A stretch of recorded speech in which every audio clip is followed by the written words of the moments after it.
반을 즐겁게 하면 맛있는 점심 식사를 하면 된답니다. 하루를 유쾌하게 보내려면 아침에 샤워를, 목욕을 하면 되고요. 일주일을 즐겁게 지내려면 머리를 매만지면 된다고 합니다. 이발소 다녀오고 미장원 다녀오면 된다고 그럽니다. 그렇다면 평생을 유쾌하게, 행복하게, 즐겁게 살려면 무엇을 하면 될까요? 우리 모두 다 행복한 삶을 살기를 원합니다. 그래서 이렇게 하면 행복해지겠지, 이렇게 이것을 가지면, 이것을 얻으면 행복해지겠지. 그래서 많은 것들을 바라보면서 삽니다. 뭐니 해도 돈이 최고라고. 그 사람들은 돈을 바라보면서 삽니다. 돈이 어디에 숨었나? 돈이 어디에 감춰져 있을까? 여기다 투자하면 돈을 벌 수 있을까? 이런 일 하면 돈을 벌 수 있을까? 자주 통장을, 자주 보험, 증권을 쳐다보면서 돈을 바라보면서 삽니다. 안타깝게도 우리나라 대통령을 탄핵한 탄핵안이 국회에서 의결돼서 이제 헌법재판소의 판결을 기다리고 있습니다. 이 전국의 소용돌이 무엇 때문일까요? 권력을 바라보는 사람들 때문이었다고 말해도 될 것입니다.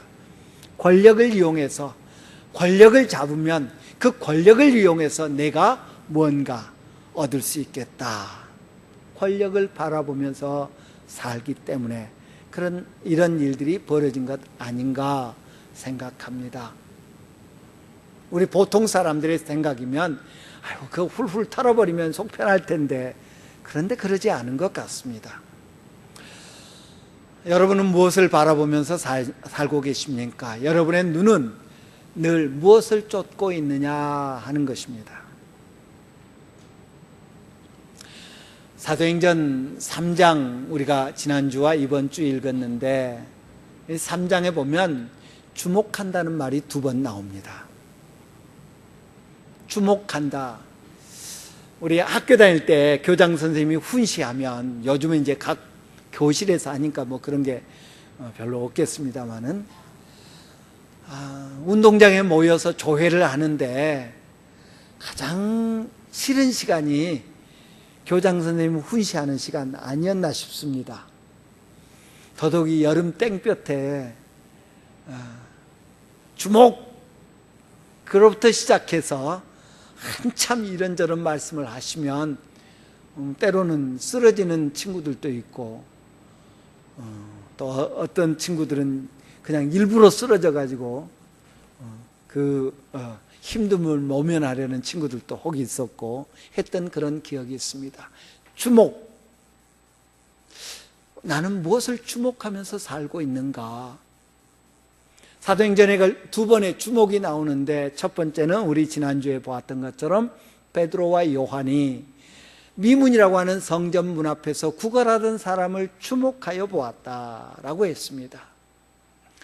베드로와 요한이 그 거린을 주목하여 봅니다. 나면서 못 걷게 된 사람, 그래서 다른 사람에 의존할 수밖에 없고, 미문이라고 하는 성전 문 앞에 놓으면 놔둔 대로 움직이지도 못하고 사람들에게 구걸해서 하루하루를 연명하는 정말 불쌍한 사람을 주목하여 보았습니다. 주목하여 본 베드로와 요한의 눈에는 사랑이 가득했습니다. 불쌍히 여기는 마음이 가득했습니다. 돕고자 하는 마음이 가득했습니다.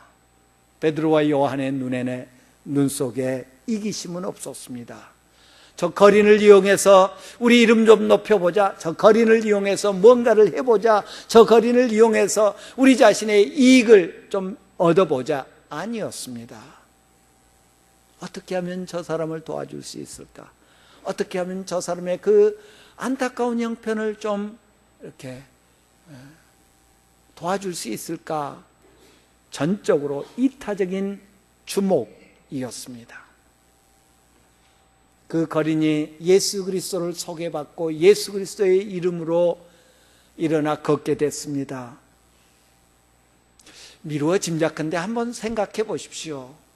태어나면서부터 한 번도 못 걸어봤던 사람입니다. 그런데 발과 발목에 힘을 얻었습니다. 일어나라고 하니까 일어나긴 났는데 생전 처음 그런 경험을 해봅니다. 한 발자국 떼봅니다. 두 발자국 떼봅니다. 괜찮습니다. 걸어집니다. 조금 속도를 내봅니다. 괜찮습니다. 넘어지지 않습니다. 그래서 뛰어봅니다. 뛰어집니다. 그는 곧장 성전 안으로 뛰어 들어갔습니다. 사람들이 그 사람을 보고 깜짝 놀랐다고 했습니다. 그리고 뒤이어서 베드로와 요한이 성전으로 들어옵니다. 그 사람은 처음 걷게 된 것, 처음 뛰어보게 된 것에 흥분해서 아마 빨리 뛰어 들어갔을 것입니다. 그리고 베드로와 요한은 흐뭇한 미소를 띠면서 천천히 걸어서 기도하러 성전 안으로 들어갔을 것입니다. 먼저 들어가 있던 사람들, 치료받은 사람을 보고 사람들이 놀랍니다. 그런데 그 사람이 오늘 본문에 보니까 베드로가 요한이 오는 것을 보고 그를 붙잡습니다. 이 붙잡는다라는 말은 그냥 툭 치는 정도가 아니라 붙잡아서 움직이지 못하게, 옴짝달싹 못하게 만드는 그런 모습을 표현하는 단어입니다. 아니면 그 사람들을, 베드로와 요한을 붙잡고 졸졸졸졸 따라다녔다는 그런 의미도 같습니다. 그러자 사람들이 놀랍니다. 베드로와 요한 곁으로 모여듭니다. 그 사람이 그냥 잡고 따라만 다녔겠습니까? 아니었겠죠. 이 사람들이 나를 고쳐주었다고, 이 사람들 때문에 내가 걷게 되었다고 아마 그렇게 소리소리 질렀을 것입니다. 사람들이 모여듭니다. 솔로몬의 행각이라고 하는 곳에 모여듭니다. 돌 기둥이 있고요, 위에는 삼나무로 처마가 있는 주랑 복도지요. 복도. 성전 동쪽 벽을 따라서 있는 그런 곳이 바로 솔로몬의 행각이라고 하는 곳입니다. 거기서 서기관들이 말씀을 가르치기도 하고 성경의 내용들을 서로 토론하기도 하는 그런 곳이었습니다. 예수님도 그곳에서 가르치기도 하셨습니다. 그런가 하면 성전에 제사 드리러 온 사람들이 필요한 물건을 사고 혹은 돈을 환전하고 했던 곳이 바로 그 주랑입니다. 솔로몬 행각이 있는 곳입니다. 따라서 사람들이 많이 다니는 곳이었습니다. 많은 사람들이 모였다는 말입니다. 그때 베드로와 요한이 그들을 향해서 말합니다. 여러분 왜 우리를 주목하십니까? 여러분 왜 우리를 주목하십니까? 예루살렘 사람들이, 성전에 모여있던 사람들이 베드로와 요한을 주목했다고 했습니다. 왜 그들이 베드로와 요한을 주목했을까요? 베드로와 요한이 그 거린이었던 사람을 주목할 때 사랑 때문에 주목했습니다. 관심 때문에 주목했습니다. 불쌍히 여기는 마음 때문에 주목했습니다. 예수의 이름으로 도와주고자 주목했습니다. 반면에 예루살렘 사람들은, 그 성전에 있었던 사람들은 호기심이 가득한 눈으로 주목했을 것입니다. 어찌 이런 일이? 저 사람들이 누구기에? 저 사람들이 어떤 사람들이기에 이런 일이 벌어졌을까? 아마 주목했을 것입니다. 그 중에는 이런저런 문제 때문에 하나님의 도우심을 바라고 성전에 나온 사람들이 많이 있었을 것입니다. 야, 나 태어날 때부터 한 번도 못 걸어본 사람을 고쳐준 저 사람들이라면 내 문제도, 내 이 기도 제목도 도와줄 수 있지 않을까? 저 사람들한테 어떻게 도움받을 수 있을까?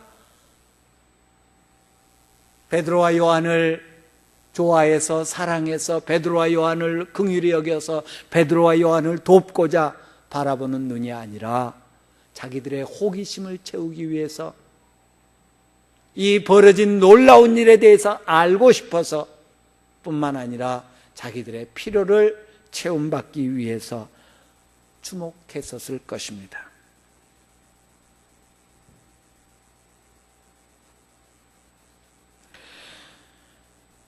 사도행전 2장에 보면 오순절 사건 때 성령이 임하는 것을 보고 사람들이 놀랍니다. 그러면서 나름대로 해석을 합니다.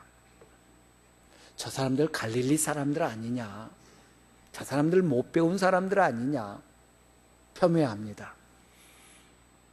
혹은 조롱하기까지 했다고 그랬습니다. 저 사람들 술 취해서 횡설수설하는 것일 거야. 놀람이 조롱으로 바뀝니다. 왜? 지금까지 그들은 성령이 임해서 나타나는 그 현상들을 한 번도 들어보지도 못했습니다. 경험해 보지 못했습니다. 알지 못했습니다. 그래서 그들은 놀랐을 뿐만 아니라 오해하게 됩니다. 술 취했나 보다. 그런 그들에 대해서 베드로 사도는 이게 우리 술 취한 것 아닙니다. 지금 아침인데 술 취했을 리 있습니까? 술 취한 것 아닙니다. 이는 하나님께서 요엘 선지자에게 약속하신 성령, 그 성령이 임함으로 나타나는 그런 결과입니다 라고 설명해 줍니다. 오늘 본문에서도 이 예루살렘 사람들이 놀랍니다. 그러면서 베드로와 요한을 주목합니다. 베드로와 요한은 그것이 잘못되었음을 이야기합니다. 이 예루살렘 사람들, 성전에 솔로몬 행각에 모였던 사람들이 어떤 잘못이 있었을까요? 첫째는 능력의 근원, 기적의 근원이 무엇인지를, 누구인지를 알지 못했다는 것입니다. 베드로와 요한이 그 기적을 행한 것으로 알았습니다.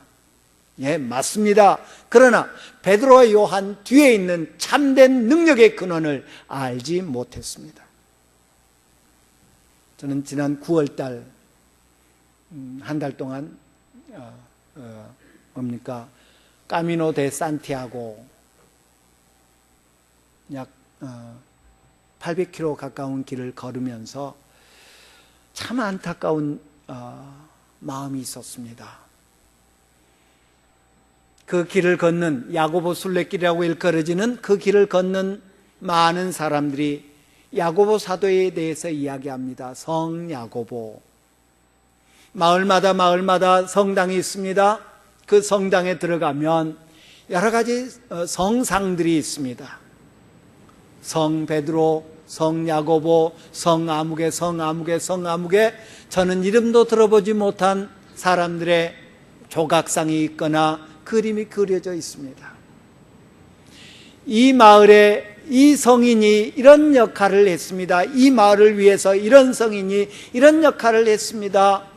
그림을 그려놓고 혹은 조각상을 만들어 놓습니다. 그리고 그 조각상 앞에 입을 맞춥니다. 그 성상의 그림을 보면서, 성인의 그림을 보면서 그 앞에서 성호를 긋고 기도합니다. 그런데 정작 야고보가 야고보가 되게 했던, 야고보가 야고보일 수 있었던 예수 그리스도는 이야기하지 않습니다. 성인들이라고 불리게 됐던 수많은 사람들의 저는 이름도 들어보지 못했던 그런 성인들의 이름을 언급합니다. 그런데 예수님의 이름은 언급하지 않습니다. 예수가 빠진 그런 까미노 순례길, 정말 마음이 아팠습니다. 오늘 본문에서도 이들은 베드로와 요한을 바라봅니다. 그들이 예수님을 기적을 행했다고 생각했기 때문입니다. 오늘날에도 예수의 이름으로 행해진, 예수님의 능력으로 행해진 수많은 기적들로 인해 예수님이 아니라 누군가 사람이 드러나게 되고 영광받는 모습을 종종 보게 됩니다. 사람을 주목해서는 안 된다는 것입니다. 사람을 주목하게 만들어서는 안 된다는 것입니다. 사도행전 14장에 보면 바울과 바나바가 1차 선교행을 다니던 중에 루스드라라고 하는 곳에서 복음을 전합니다. 그런데 루스드라에도 마침 이 사도행전 3장에 나왔던 사람처럼 나면서부터 한 번도 걸어보지 못했던 사람이 있었습니다. 그런데 그에게 믿음이 있는 것을 보고 바울이 크게 소리 지릅니다. 일어나 내 발로 걸어라. 내 발로 바로 일어서라. 내 발로 바로 일어서라 명하여 고쳐주었습니다. 이 사건으로 인해서 루스드라가 발칵 뒤집혔습니다. 루스드라 사람들은 바울과 바나바가 신이 인간의 형상으로 우리에게 찾아왔다라고 여겼습니다. 그래서 바나바를 제우스라고 하고요, 바울을 헤르메스, 그리스 신화에 나오는 두 신으로 여깁니다. 제우스 신당에 있던 제사장이 찾아옵니다. 소를 끌고 찾아옵니다. 재물을 가지고 찾아옵니다. 그리고 바울과 바나바 앞에서 제사를 드리려고 합니다. 바울과 바나바가 옷을 찢으면서 여러분 멈추십시오. 나도 여러분과 똑같은 성정을 가진 사람입니다. 절대 제사 드리지 못하게 하고 이 일은 하나님이 하신 것입니다. 가르쳐 줍니다.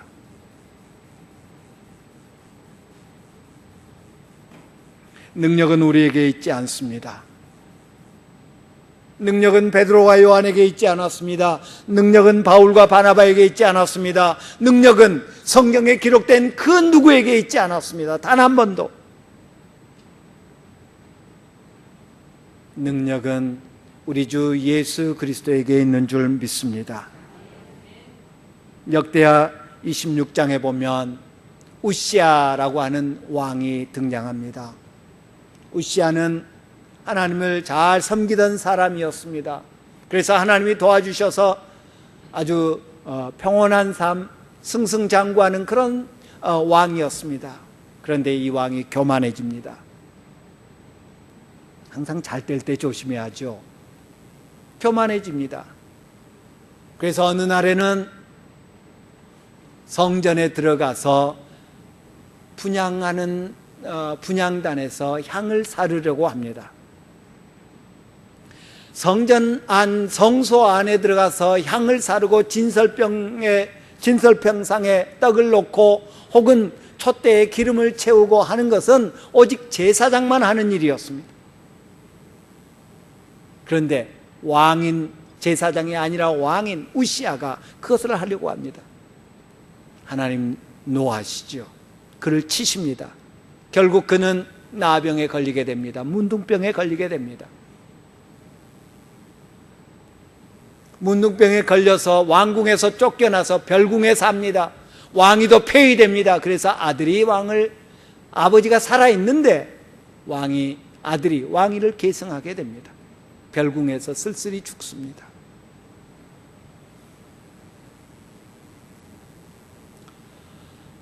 사도행전 12장에 보면 12장 끝부분에 보면 헤롯이 나옵니다. 헤롯의 하루는 많은 신하들 앞에서 소리를 질렀습니다. 그랬더니 아첨하는 사람들이 이건 사람의 소리가 아니라 신의 소리입니다. 대단하십니다. 신이나 이런 소리를 낼 수 있습니다. 아첨을 합니다. 그런데 그 아첨을 꿀꺽 받아 삼킵니다. 자기에게로 영광을 돌리죠.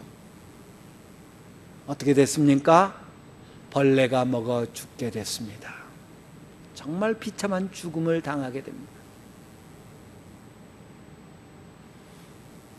베드로와 요한은 그들의 잘못, 자기들을 바라보는 그들의 잘못을 바로잡아 줍니다. 우리가 한 것 아니다. 우리의 권능으로, 우리의 경건으로 이런 일을 한 것 아니다. 우리가 한 것 아니다. 하나님 앞에 진실되이 말할 수 있어야 됩니다. 사람 앞에 진실되이 말할 수 있어야 됩니다. 내가 한 것 아닙니다. 내가 한 것 아닙니다. 혹여라도 우리 마음속에 우리 주변에 누군가가 우리를 높이고 우리에게 박수 보내고 우리를 칭찬할 때에 그 영광을 하나님께로 돌리지 아니하고 우리가 삼키려고 하는 그런 유혹, 과감히 던져야 될 줄 믿습니다. 그들은 능력의 근원이 어디에 있는지 알지 못했습니다.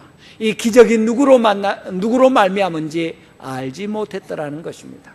또한 그들은 예수를 알지 못했습니다. 예수님을 바로 알지 못했습니다. 오해는, 무지는 그릇된 행동을 낳습니다. 무지는 우리로 하여금 그릇된 행동을 하게 만듭니다.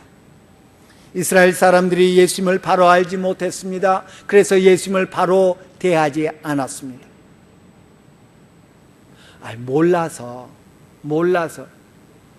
오늘 본문도 17절에 형제들아 너희가 알지 못하여서 그리하였으며 너희 관리들도 그리한 줄 아노라.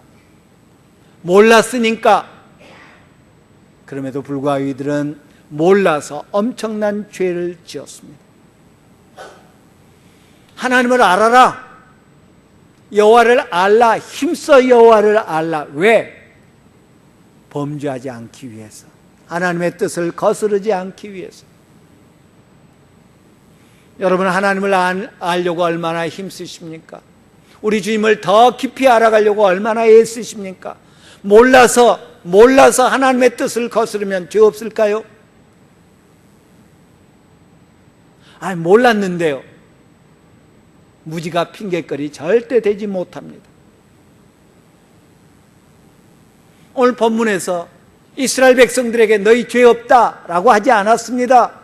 나중에 보겠습니다마는 베드로 사도는 그들을 향해서 회개해라 라고 말합니다. 알아야 합니다. 더욱 적극적으로 알아가야 합니다. 어제보다 오늘 예수님에 대한 지식이 더 깊어져야 합니다. 주님을 아는데 힘쓰자는 것입니다. 우리 요한복음 1장 12절 많이 외우시죠? 영접하는 자, 곧 그 이름을 믿는 자들에게는 하나님의 자녀가 되는 권세를 주셨으니. 참 귀한 말씀입니다. 예수님을 영접하면, 예수님을 나의 주와 나의 구주로 영접하기만 하면, 믿기만 하면 하나님의 자녀가 되는 권세를 주십니다. 그런데 10절에, 요한복음 1장 10절, 11절에 이렇게 말합니다. 그가 세상에 계셨으며 세상은 그로 말미암아 지은 바 되었으되 세상이 그를 알지 못하였고 자기 땅에 오매 자기 백성이 영접하지 아니하였으나. 이스라엘 백성들이 예수님을 영접하지 않았습니다. 구세주로 영접하지 않았습니다. 왕으로 영접하지 않았습니다. 왜? 몰라서, 알지 못해서. 그로 인해서 유대인들에게 얼마나 큰 벌이 내려졌습니까?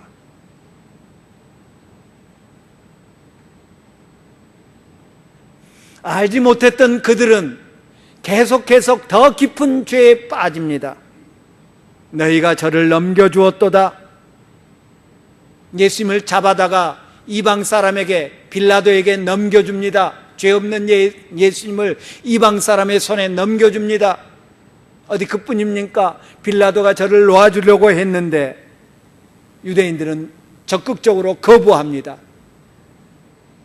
수동적인 죄에서 적극적인 죄로 빠져갑니다.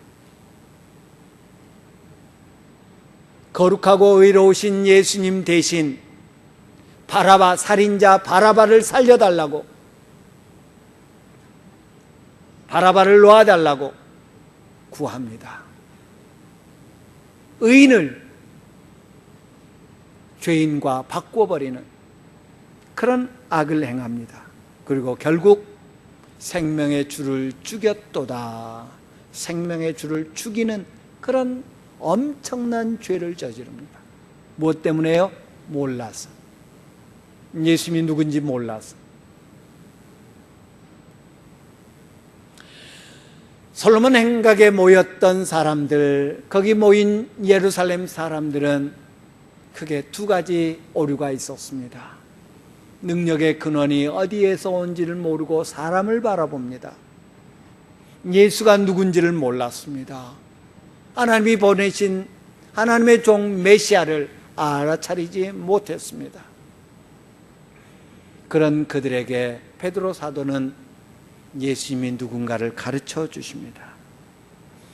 오순절에 그 놀라며 오해했던 사람들을 요엘 선지자의 말을 인용해서, 애언을 인용해서 가르쳐 줍니다. 솔로몬 행각에서 뭔가 얻으려고 베드로와 요한을 주목했던 사람들을 향해서 베드로 사도는 신명기 18장 말씀, 18장 15절 이하의 말씀을 인용해서 가르쳐 줍니다. 하나님께서 장착 한 선지자를 보낼 것인데 그 선지자의 말을 들어야 된다. 그 선지자의 말을 듣지 않으면 망한다.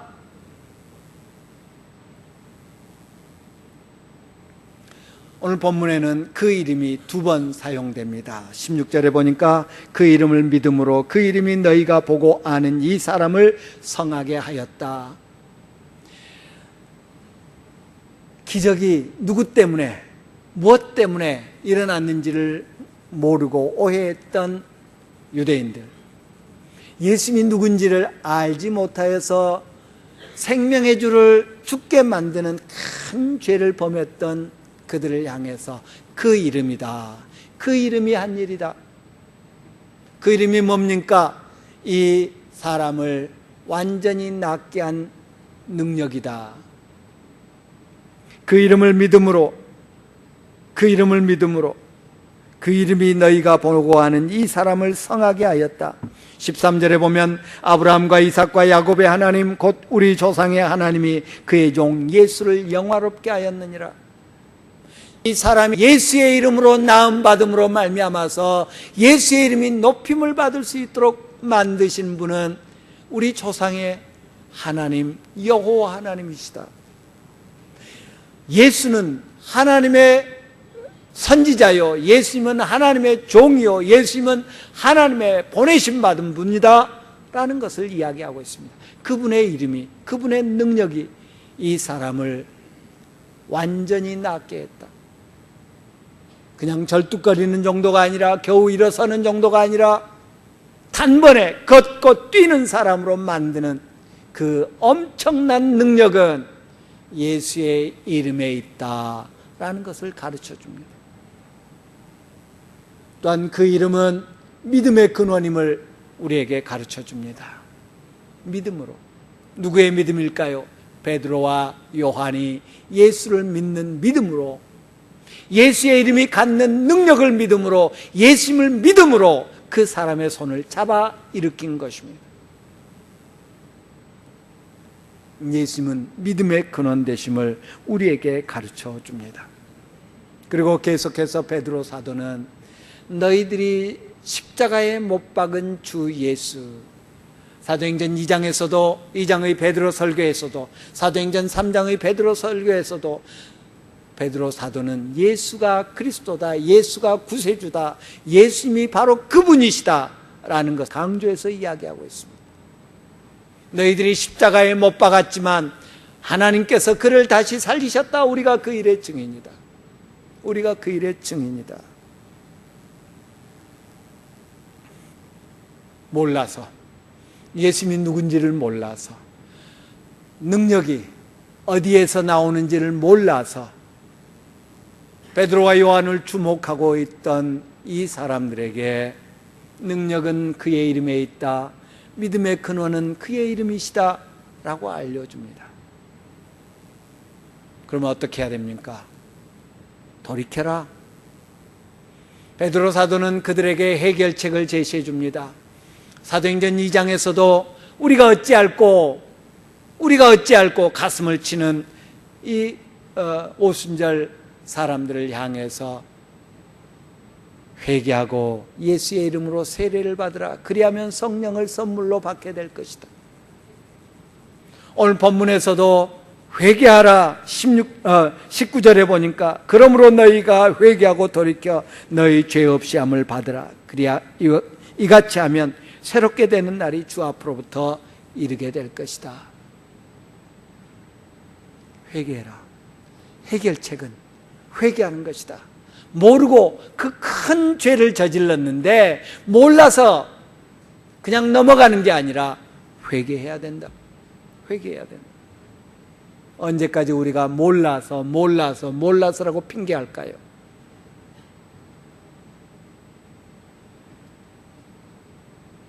회개라. 회개하면 세 가지 복이 너희에게 임할 것이다. 우리에게 가르쳐 줍니다. 죄 없이 함을 받게 될 것이다. 죄 없이 함을 받게 될 것이다. 죄가 깨끗하게 씻어질 것이라는 말입니다. 오늘날 뭔가를 쓰는 잉크는 산성입니다.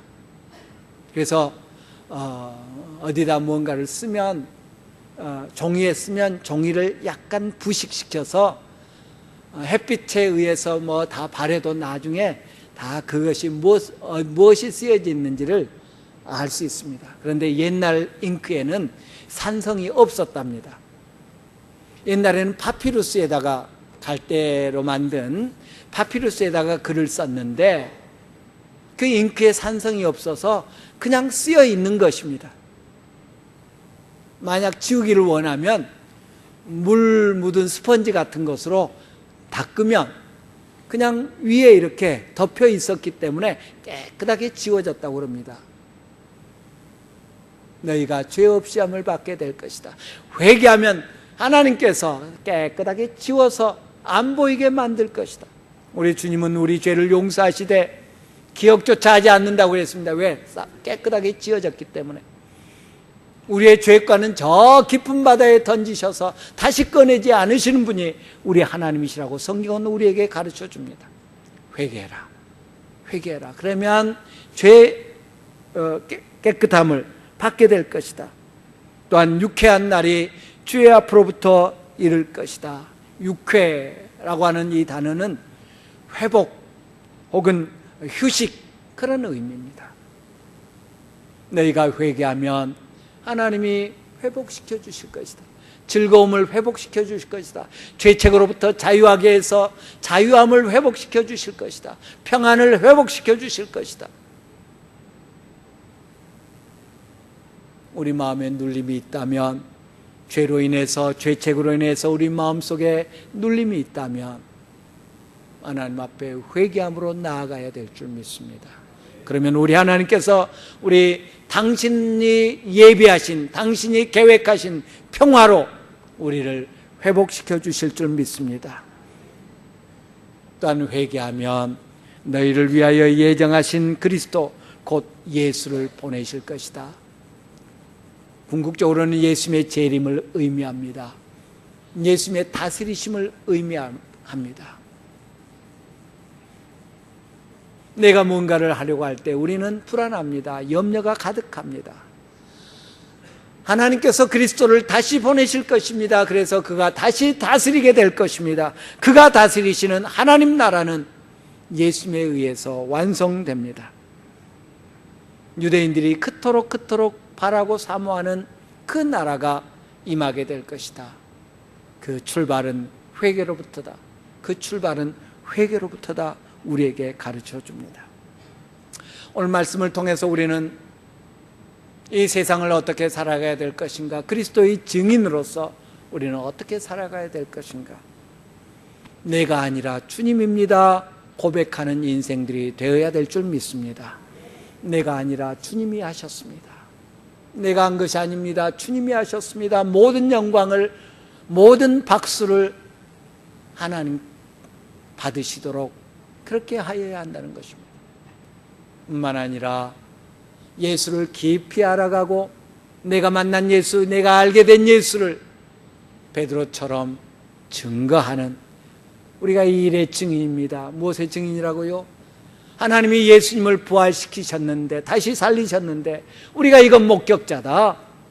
그들이 경험한 것을, 그들이 알게 된 것을 증언하는 증인이었습니다. 우리 또한 이 증인된 삶을 살아야 되겠습니다. 그러기 위해서 우리가 예수님을 만나야 합니다. 예수님을 더 깊이 알아가야 합니다. 나도 모르면서 다른 사람에게 가르치는 것, 소경이 소경을 인도하는 것이 됩니다. 예수님을 알기를 힘씁시다. 더 깊이 예수님을 알아갑시다.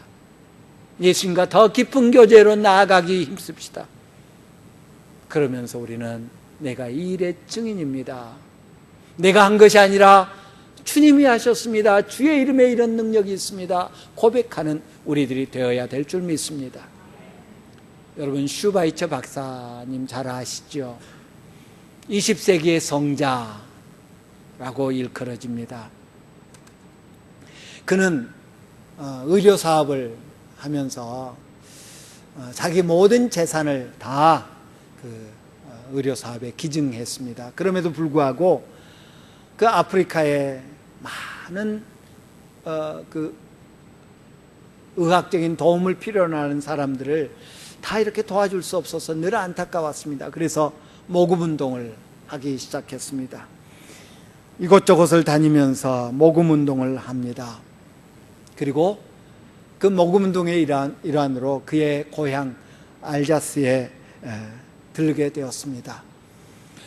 슈바이처 박사가 알자스에 오게 된다 하는 것을 알게 된 고향 사람들, 친지들, 동료들, 각계 인사들, 기자들, 이제 슈바이처 박사가 오는 날에 기차역에 나가서 그를 맞이하기 위해서 기다리고 있습니다. 기차가 들어옵니다. 사람들이 우르르 몰려가서 슈바이처 박사를 조금이라도 가까이서 보려고 이렇게 몰려갑니다.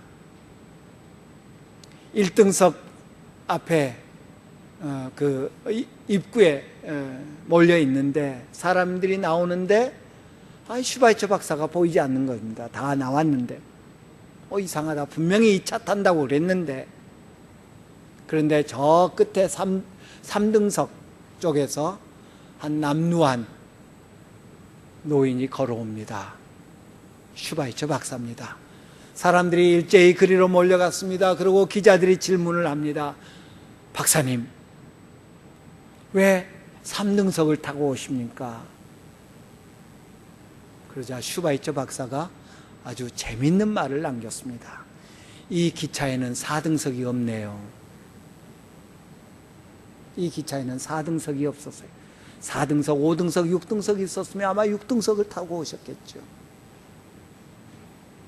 어떻게든 하나님은 높이면서 우리 주님의 이름은 높이고 주님의 뜻을 하기 위해서 헌신하면서 자기 자신은 기꺼이 낮추는, 오늘날 수많은 사람들이 자기 분수를 모릅니다. 자기 자신을 드러내기 원합니다. 작은 일을 하고도 큰 일을 한 것처럼 말합니다. 자신이 하지 않은 것도 적당히 자신에게로 공을 돌리는 그런 일들도 봅니다. 주님이 하신 것을 주님이 하셨다고 말하는 것이 진정한 겸손이라고 할 수 있을 것입니다. 내가 한 것을 주님이 했다고 말하는 것이 겸손이 아니라 주님이 하신 것을 이건 주님이 하신 것입니다 라고 말할 수 있는 용기, 그게 진정한 겸손이라는 사실을 기억합시다. 베드로와 요한이 그랬습니다. 주님이 하셨습니다. 주님의 이름이 그 사람을 일으켜 세웠습니다. 걷고 뛰게 하셨습니다. 그리고 베드로와 요한은 자기들이 해놓고 하나님께 공을 돌린 것, 주님께 공을 돌린 것이 아니라 주님이 하신 일을 주님이 하신 일로 인정합니다. 혹여라도 우리가 주님이 하신 일을 내가 한 것으로 착각하는 그런 어리석음이 없어야 되겠습니다. 이건 주님이 하셨습니다. 주님은 이런 일도 하십니다. 주의 이름에 이런 능력이 있습니다. 이 일에 우리가 증인입니다. 내가 증인입니다. 고백하는 우리 모두가 되기를 간절히 바랍니다. 기도합니다.